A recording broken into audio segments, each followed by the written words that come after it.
শহীদরা রক্ত দিয়েছে, প্রয়োজনে আমরা আবারও প্রয়োজন হলে আমরা আমাদের নিজের রক্ত দিব, কিন্তু জুলাই গণঅভ্যুত্থানের পথে এই বাংলাদেশকে চলতে হবে।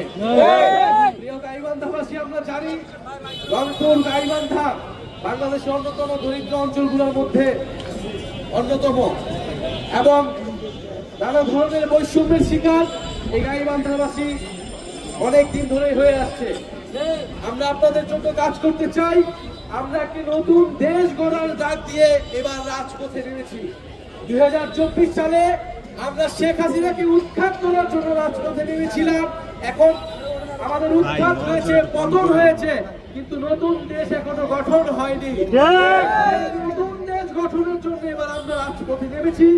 আমরা গাইবান্ধা দিয়েই শুরু করেছি, কারণ গাইবান্ধা থেকে আমরা মনে করি যে পিছিয়ে পড়া মানুষ, যারা অর্থনৈতিক বৈষম্যের শিকার, যাদের অধিকার এখন আদায় হয়নি, তাদের কথা আমরা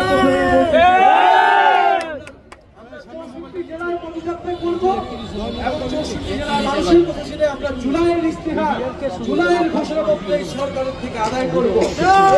এই ঘোষণাপত্রে আপনার আমার অধিকারের কথা লেখা থাকবে, আপনার আমার দায়িত্বের কথা লেখা থাকবে।